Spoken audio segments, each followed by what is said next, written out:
कोशिकीय आभा ऊंची उठेगी और आपका सिस्टम ज्यादा जीवंत हो उठेगा। आपको सबसे पहले इसे ही खाना चाहिए ताकि ये भोजन के प्रवाह को आसान बना दे।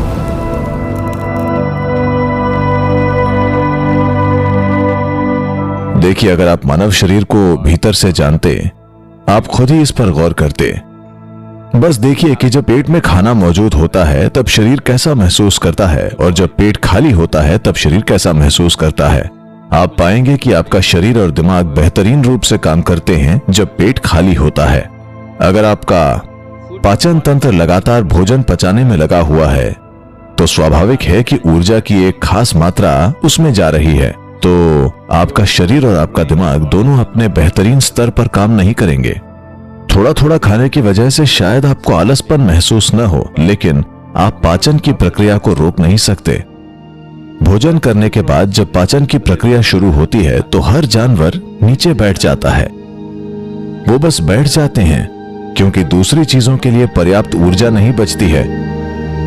चाहे वो मांसाहारी हो या शाकाहारी हो, हर जानवर खाने के बाद नीचे बैठ जाता है और ये इंसानों के लिए भी एक प्राकृतिक जरूरत है। खाने के बाद वो बैठ जाना चाहते हैं क्योंकि दूसरी चीजों के लिए पर्याप्त ऊर्जा नहीं है। अब आपको लगता है कि दिन में थोड़ा थोड़ा खाकर आप पूरा दिन एक्टिव रह सकते हैं। आप रह सकते हैं, लेकिन अपनी पूरी क्षमता के साथ नहीं। अगर आप अपनी पूरी क्षमता का इस्तेमाल करना चाहते हैं तो आप अपने शरीर और उसके मेटाबॉलिक प्रोसेस को इस तरह से बनाकर रखिए कि चाहे आप जो भी खाएं, जो कुछ भी खाएं, 1.5 से 2.5 घंटे के अंदर आपका पेट खाली हो जाना चाहिए।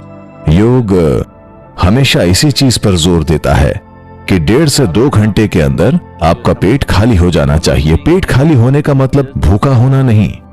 जब ऊर्जा का स्तर नीचे चला जाता है केवल तभी आपको भूख लगती है, नहीं तो आपका पेट खाली ही होना चाहिए। जब पेट खाली होता है, पेट यानी पेट की थैली, भोजन आंत के दूसरे भागों में चला जाना चाहिए। आंत में प्रक्रिया बिल्कुल अलग है। वो पाचन नहीं है, वो ऊर्जा को ग्रहण करना है।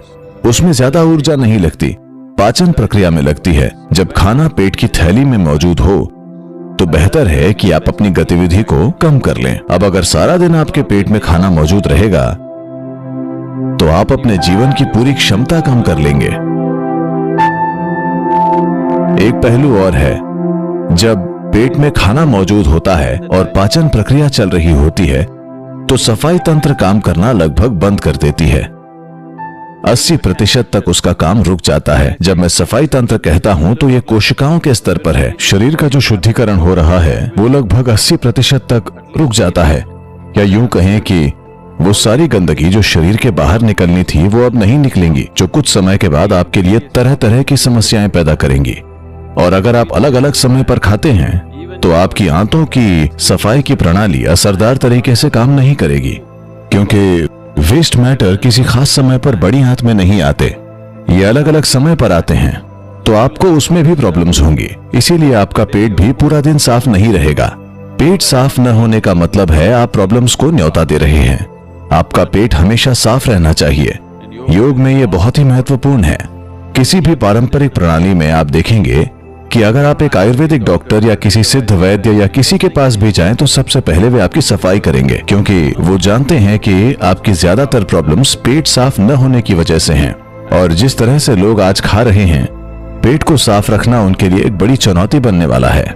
मान लीजिए कि आप हमेशा की तरह एक भरपेट भोजन करते हैं, एक भरपूर भोजन, और बीच में या तो हम कुछ न खाएं या अगर हम बहुत एक्टिव हैं तो कुछ फल वगैरह खा सकते हैं, तो आप देखेंगे कि आपका पेट हमेशा साफ रहेगा।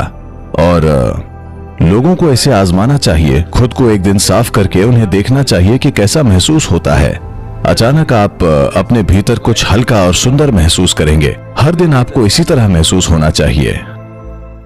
जोधपुर से सोनिया कहती हैं कि पारंपरिक रूप से घी हमारे भोजन का एक अभिन्न अंग रहा है, पर हमारी सुस्त जीवन शैली को देखते हुए क्या इसे हमारे भोजन में शामिल करना समझदारी है या हमें इसे छोड़ देना चाहिए? अब घी में कई उपयोगी चीजें हैं, वो जोधपुर से आती हैं, जो वास्तव में रेतीली भूमि है। ऐसी जगह में घी बहुत बहुत महत्वपूर्ण है, क्योंकि अगर घी में ये क्षमता है, आमतौर पर हमें इसे समझना चाहिए। आज हम इसे कई सारी चीजों के साथ मिला रहे हैं, घी और चीनी, घी और कार्बोहाइड्रेट और सब कुछ। आमतौर पर पारंपरिक रूप से घी को पहले निवाले के रूप में खाया जाता था। विचार ये है कि वे जोधपुर से आती हैं और अगर वे दाल बाटी खाती हैं, Well, it's soaked in ghee. घी में डूबी हुई इस दाल बाटी को आप घी के अलावा और किसी तरीके से नहीं खा सकते। इसे घी में सराबोर करना होता है क्योंकि अनाज का रूखापन ही इतना है कि घी के बिना उस चीज का शरीर से गुजरना बहुत मुश्किल है। और घी के साथ पहला निवाला खाने का विचार यह है कि घी एक चिकनाई वाला पदार्थ है जो पूरी आहार नली को चिकनाई देता है। आपको सबसे पहले इसे ही खाना चाहिए ताकि ये भोजन के प्रवाह को आसान बना दे। और भारत में एक कारण ये भी है कि कई तरीकों से मिर्च भारत का मिजाज है, ठीक है।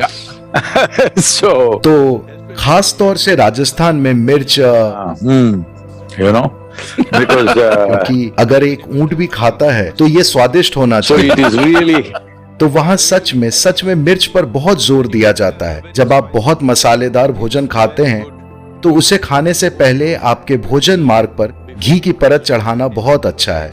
आंध्र प्रदेश में, राजस्थान में, दूसरी कई जगहों पर जहाँ कहीं भी बहुत गर्म मसालेदार भोजन होता है वहाँ घी खाना भारतीय परंपरा का एक हिस्सा रहा है। उसे अलग रख दें तो घी का महत्व ये है कि ये आहार नली को साफ रखता है। देखिए, शारीरिक और मानसिक रूप से स्वस्थ रहने का एक जरूरी पहलू ये है कि आपका पेट साफ रहना चाहिए। अगर आप किसी आयुर्वेदिक डॉक्टर या एक सिद्ध वैद्य के पास जाते हैं, अगर आप ये भी कहते हैं कि आप मानसिक रूप से परेशान हैं, तो वे आपके साथ पहली चीज, आपको रात में नींद नहीं आती, सबसे पहले वे आपकी सफाई करेंगे क्योंकि इन सभी चीजों के लिए साफ पेट का होना बहुत जरूरी है।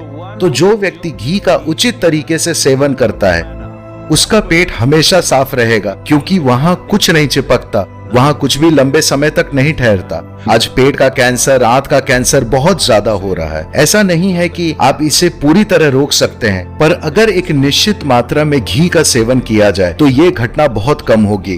और घी सही गुणवत्ता का ही होना चाहिए।